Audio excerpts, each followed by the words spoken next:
എല്ലാവർക്കും നമസ്കാരം.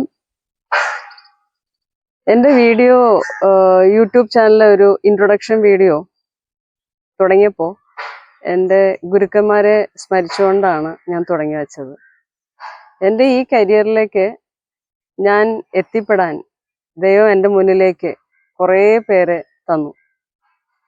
അങ്ങനെ എൻ്റെ ഗുരുക്കന്മാർ, എൻ്റെ അച്ഛനാണ് എൻ്റെ കരിയറിലേക്ക് ഏറ്റവും മുൻകൈ എടുത്തുകൊണ്ട് എന്നെ നയിച്ചത്. അത് കഴിഞ്ഞ് കുറെ വർഷങ്ങളായി. ഒരു 2012-13 കാലഘട്ടങ്ങളിൽ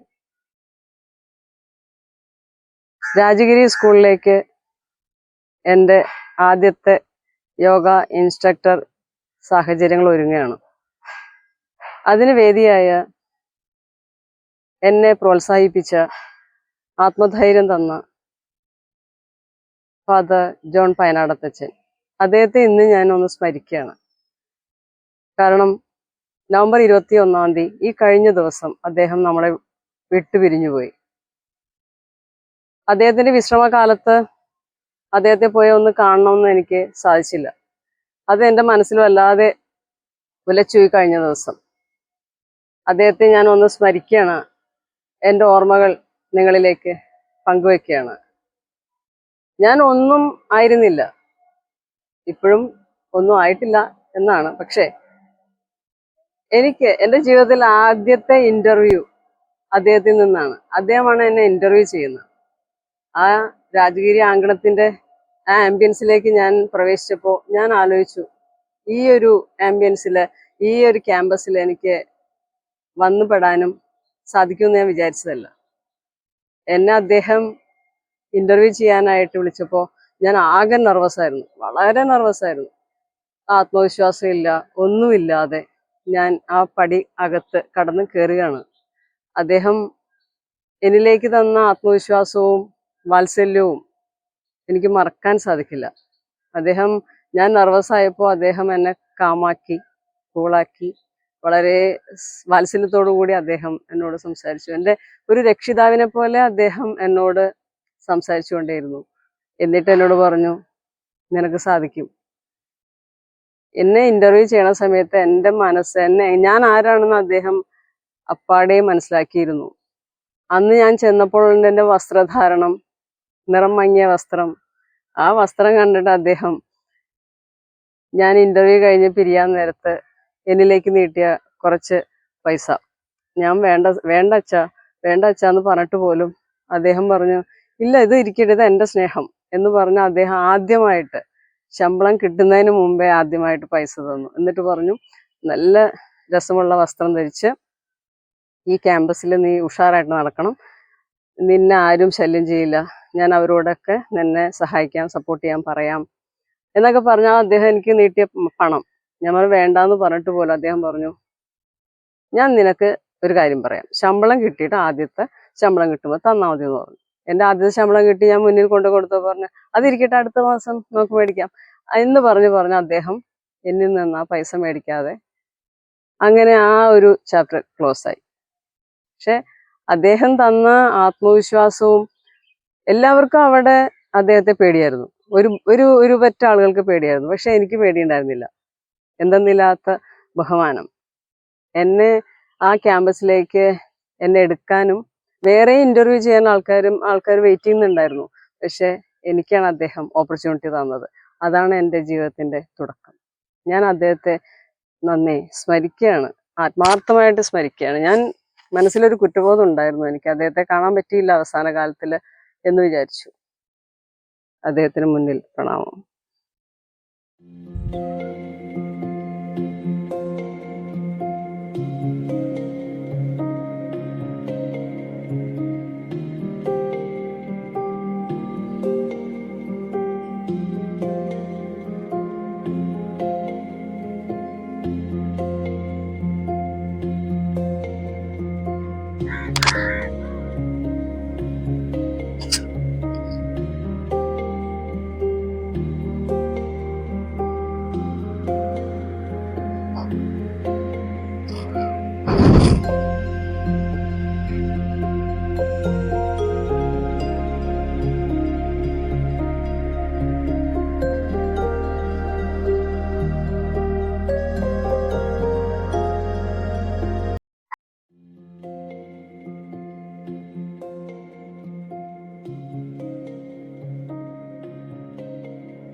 കഴിഞ്ഞ ഒരു എപ്പിസോഡിൽ പറഞ്ഞു പോയത് നമ്മൾ ബാക്ക് പെയിൻ ആണ്. ബാക്ക് പെയിൻ്റെ കാരണങ്ങളും ഞാൻ അന്ന് പറഞ്ഞിരുന്നു. വേറൊരു കാരണം കൂടെ, 1-2 കാരണങ്ങൾ കൂടെ ഉണ്ട്. ഡിസ്ക് പ്രൊലാപ്സ് അല്ലെങ്കിൽ ഡിസ്ക് ബൾജ്. ഇത് സംഭവിക്കുന്നത് കഠിനമായ ഭാരം കൂടിയ വെയിറ്റുള്ള സാധനങ്ങൾ, വസ്തുക്കൾ ഉയർത്തുമ്പോഴൊക്കെ സ്പൈനിന് താങ്ങാൻ പറ്റാത്ത ഭാരം വരികയും അതിൽ നിന്ന് കുറേ നാളുകളായിട്ട് ചെയ്യുമ്പോഴുണ്ടാവുന്ന ഭാരം എടുക്കുന്നതിൻ്റെ ഭാഗമായിട്ട് സ്പൈനിന് തകരാറുകൾ സംഭവിക്കാറുണ്ട്. അങ്ങനെ ആ കശേരുക്കൾക്കിടയിൽ നിന്ന് ഡിസ്ക് പതുക്കെ അത് ബൾജ് ചെയ്ത് വരുന്നൊരവസ്ഥയാണ്. അപ്പോൾ അങ്ങനെ നെർവിനെ ജാം ആകുമ്പോൾ ഉണ്ടാകുന്ന റേഡിയേറ്റിംഗ് പെയിനും ഇതിനോട് ഭാഗമായിട്ട് സംഭവിക്കാറുണ്ട്. അങ്ങനെ ഇത് ആക്സിഡന്റ് സംഭവിക്കുമ്പോഴും സംഭവിക്കാം. 2016 കാലഘട്ടങ്ങളിൽ ഒരു ആക്സിഡന്റ് ഉണ്ടായി. അത് ശ്രദ്ധിക്കാതെ നടന്ന് ആക്ച്വലി ഡിസ്ക് ബൾജായിരുന്നു. കുറേ നാൾ ശ്രദ്ധിക്കാതെ നമ്മൾ ആ യാത്ര കഠിനമായി ജോലി ചെയ്തുകൊണ്ടൊക്കെ ഇരുന്നു. ആ സമയത്ത് എൻ്റെ ഈ റൈറ്റ് കാലിൽ റേഡിയേറ്റിംഗ് പെയിൻ വരികയും കാല് ഉയർത്താൻ പറ്റാത്ത രീതിയിൽ വല്ലാതെ തളർന്നൊരവസ്ഥയിലേക്ക് പോയിട്ട് ഒരവസ്ഥയിലേക്ക് എത്തിയിരുന്നു ഞാൻ. പിന്നെ ട്രീറ്റ്മെൻറ്റ് ചെറുതായിട്ട് എടുത്തു. എന്നിട്ട് ഡോക്ടേഴ്സ് പറഞ്ഞത് ഈ പ്രൊഫഷൻ വിടാനാണ്. പക്ഷെ ഞാൻ നിരന്തരമായ സ്ട്രെച്ചസും സ്ട്രെങ്തനിങ്ങും ചെയ്തുകൊണ്ട് ഞാൻ ആ ബുദ്ധിമുട്ടുകൾ മാറ്റിയെടുത്തു. അപ്പോൾ ഇനി ഞാൻ ചെയ്യാൻ പോകുന്നത്, ഞാൻ ചെയ്തതും ഇത് തന്നെയാണ്. അതിലേക്കാണ് കടക്കാൻ പോകുന്നത്. അപ്പോൾ ഞാൻ അടുത്ത സ്റ്റെപ്പിലേക്ക് മൂവ് ചെയ്യാണ്.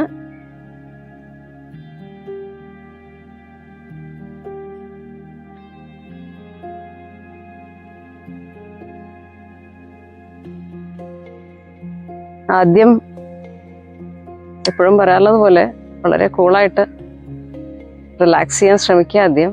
എന്നിട്ട് ജോയിൻസും നെർവ്സും മസിൽസും ഒക്കെ ലൂസാക്കിയിട്ട് വളരെ കൂളായിട്ട് കിടക്കുക. ശ്വാസനിശ്വാസങ്ങളിൽ ശ്രദ്ധിച്ച് വളരെ റിലാക്സ് ചെയ്തിരിക്കുക.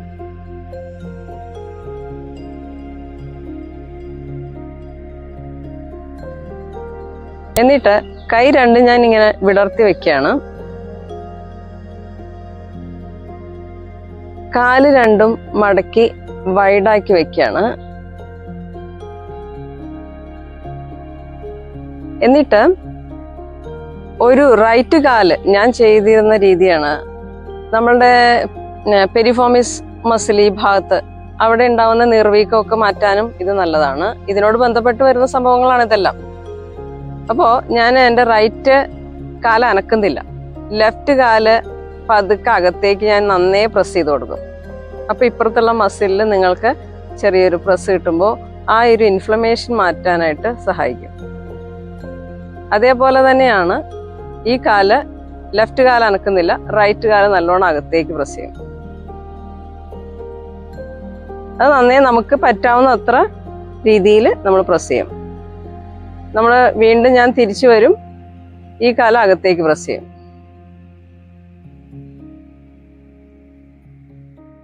അടുത്ത സ്ട്രെച്ചിലേക്ക് പോവാണ്. ആദ്യം ഞാൻ ചെയ്തത് കാലുകൾ ഇരുവശങ്ങളിലേക്ക്, റൈറ്റ് കാല് അനക്കാൻ പാടില്ല, ലെഫ്റ്റ് കാല് അകത്തേക്ക് തിരിച്ചു വരിക, അകത്തേക്ക്, അങ്ങനെ തിരിച്ചു വരിക. ആ സമയത്ത് നിങ്ങൾ ചെയ്ത് പോരുമ്പോൾ നിങ്ങൾക്ക് മനസ്സിലാവും ആ ഭാഗത്ത് കിട്ടുന്ന ഒരു ഫീൽ, ഒരു റിലീഫ് കിട്ടുന്ന ഒരു അവസ്ഥയിലേക്കാണ്.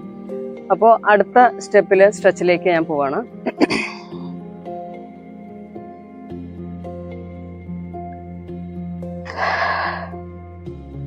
കാല് രണ്ടും നമ്മൾ മടക്കി, 2 കാലും മടക്കി, ഒരു കാല് ഞാനിങ്ങനെ മേലെ വെച്ചു.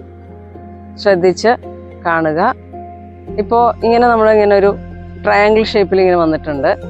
അതിലേക്ക് ഒരു കൈ ഉള്ളിലൂടെ ഇടുകയാണ്. എന്നിട്ട് ഈ കൈ ഇപ്പുറത്തൂടെ ഇടുകയാണ്. അല്ലെങ്കിൽ ഇവിടെ പിടിച്ചാലും മതി, അല്ലെങ്കിൽ ഇങ്ങനെ പിടിക്കാം. ഇങ്ങനെ പറ്റുന്നവർ ഇങ്ങനെ ആവാം, അല്ലെങ്കിൽ ഇതിൻ്റെ ഉള്ളിൽ ലോക്ക് ചെയ്യാം. എന്നിട്ട് പതുക്കെ നമ്മളുടെ സ്റ്റമക്കിലേക്ക് ചേർത്തൊന്ന് പ്രസ് ചെയ്യാം.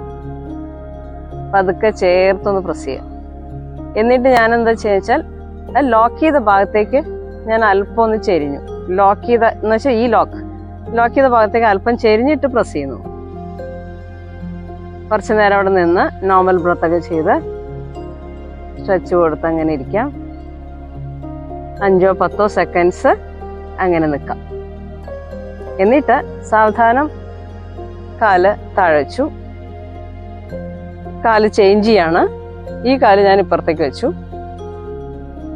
അപ്പൊ നേരത്തെ പറഞ്ഞ പോലെ ഈ കൈ ഉള്ളിലൂടെ പോകും. എന്നിട്ട് ഇങ്ങനെ ലോക്ക് ചെയ്യാം, അല്ലെങ്കിൽ ഇങ്ങനെ ലോക്ക് ചെയ്യാം. പതുക്കെ പ്രസ് ചെയ്യും. പ്രസ് ചെയ്തിട്ട് ആ ലോക്ക് ചെയ്ത ഭാഗത്തേക്ക് അല്പം ഒന്ന് ചെരിഞ്ഞാൽ അല്പമേ ചെരിയാവും. അപ്പൊ നമുക്ക് കിട്ടുന്ന സ്ട്രെച്ച് ഈ വിഭാഗത്ത് പതുക്കെ പ്രസ് ചെയ്യാം. സയാറ്റിക നെർവ്സ്, ചിലര് സിയാറ്റിക്ക എന്ന് പറയുന്നുണ്ട്. ഇതിന്റെ പ്രൊനൗൺസിയേഷൻ എനിക്ക് ഏതാണെന്ന് ഞാൻ ഇപ്പോഴും പിടികിട്ടിയിട്ടില്ല. അപ്പോൾ ആ നെർവ് റേഡിയേറ്റ് ചെയ്തിരിക്കുന്ന ആ നെർവിനെ നമ്മൾ പതുക്കെ ഇങ്ങനെ കൊടുക്കുന്ന സമയത്ത്, സ്ട്രെച്ച് ഇങ്ങനെ പ്രസ് ചെയ്യുന്ന സമയത്ത് അവിടെ നിന്ന് നമുക്ക് കിട്ടുന്നൊരു സ്ട്രെച്ചുണ്ട്. അത് നിരന്തരമായി ചെയ്യുമ്പോഴത്തേക്കും ഒരാശ്വാസത്തിലേക്ക് നമ്മൾ എത്തിക്കും.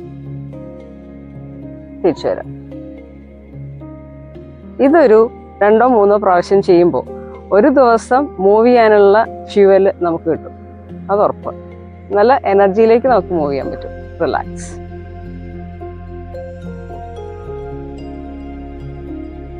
അടുത്ത സ്ട്രെച്ചിലേക്ക്. അതില് സ്ട്രെച്ച് ആസനാസാണ് കൂട്ടിയിണക്കിയ കുറച്ച് 3 ആസനാസിനെ കൂട്ടിയിണക്കിയിട്ട് ചെയ്യുന്ന ഒരു രീതിയാണ്. അതിൽ നിങ്ങൾക്ക് എന്താ പറയുക, കോൺട്രാക്ഷനും എക്സ്പാൻഷനും സ്ട്രെച്ചും ഇതെല്ലാം കിട്ടുന്ന ഒരു 3 ആസനാസിനെ കണക്ട് ചെയ്ത് ചെയ്യാണ്. അത് ശ്രദ്ധിച്ച് കാണുക.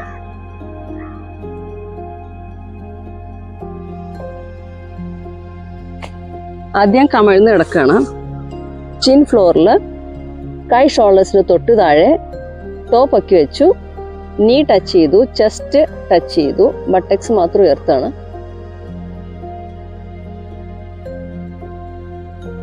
കുറച്ചു നേരം നിൽക്കാം. കാൽവിരലുകൾ പതിച്ചു വെച്ചു. ഭുജംഗത്തിലേക്കാണ്.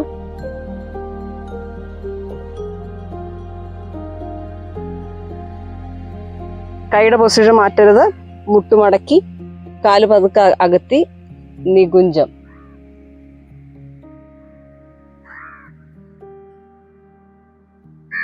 ലാസ്റ്റ് ഒരു ആസനയും കൂടെ കാണിക്കുകയാണ്, മാർജരി ആസന. ചില ഇപ്പോ പുതിയ വാക്ക് കാറ്റ് ആൻഡ് ക്യാമൽ എന്ന് പറയുന്നുണ്ട്. അതിലേക്ക് നമുക്ക് പോവാം. അതും ശ്രദ്ധിച്ച് ആ ചെയ്യേണ്ട രീതി ശ്രദ്ധിക്കുക. അപ്പോൾ അതിനൊരു മെഷർമെന്റ് ഉണ്ട്. ആ മെഷർമെന്റ് എന്താണെന്നുള്ളത് നോക്കാം. എൽബോ നമ്മുടെ എൽബോ ഈ നീല ആദ്യം ടച്ച് ചെയ്യും. എന്നിട്ട് കൈപ്പത്തി ഇങ്ങനെ വെച്ചു. കൈപ്പത്തി വെച്ചതിന് ശേഷം ഒരു കൈപ്പത്തി അകലം മേലേക്ക് വെക്കുക. അതാണ് പണ്ട് നമ്മള് ചാണളവ് എന്ന രീതിയിലൊക്കെ ചെയ്യില്ലേ. ഇതാ ഇങ്ങനെ വെച്ചു. എന്നിട്ട് ഈ കൈ ഇങ്ങനെ വെച്ചു. അളവ് കറക്റ്റായി. ആ കൈയുടെ നേരെ കാല് വെച്ചു. എന്ന് വെച്ചാൽ ഈ പെൽവിക്കിന്റെ ഈ ഡിസ്റ്റൻസ് മെയിൻറ്റെയിൻ ചെയ്യാൻ. ഇതാണ് അളവ്. ഓക്കെ. ആദ്യം എന്ത് ചെയ്യും? ഇരുന്ന് സാവധാനം ഉയർന്നു വരും. ഫീലിംഗ് ആണ്. Breathe out through the mouth. ഇങ്ങനെ ചെയ്യുമ്പോൾ ഷോൾഡേഴ്സിന്റെ ഭാഗം നോക്കൂ, മേലേക്ക് അങ്ങോട്ട് നന്നേ സ്ട്രെച്ച് ചെയ്തു. ഞാൻ ഒന്നും കൂടെ കാണിക്കാം. ബ്രീത്ത് ഇൻ,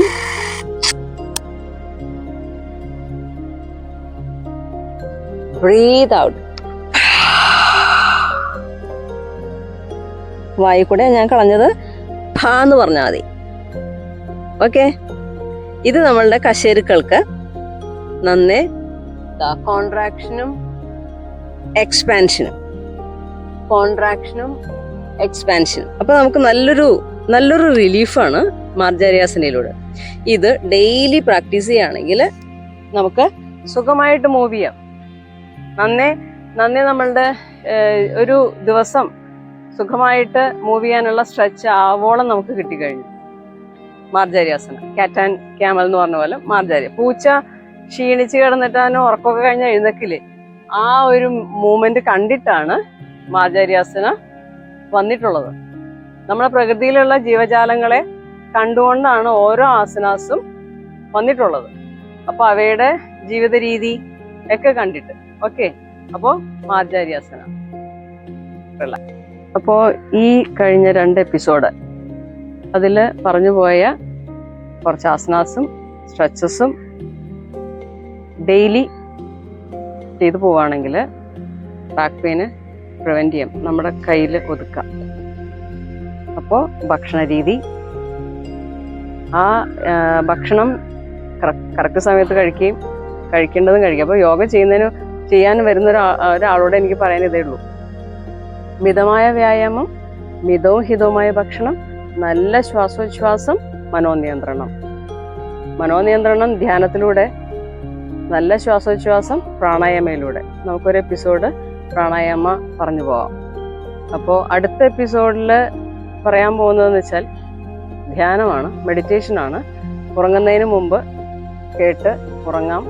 ഞാൻ അടുത്ത എപ്പിസോഡിൽ ചെയ്യാൻ പോകുന്നത് ധ്യാനത്തെക്കുറിച്ചാണ്. Thank you.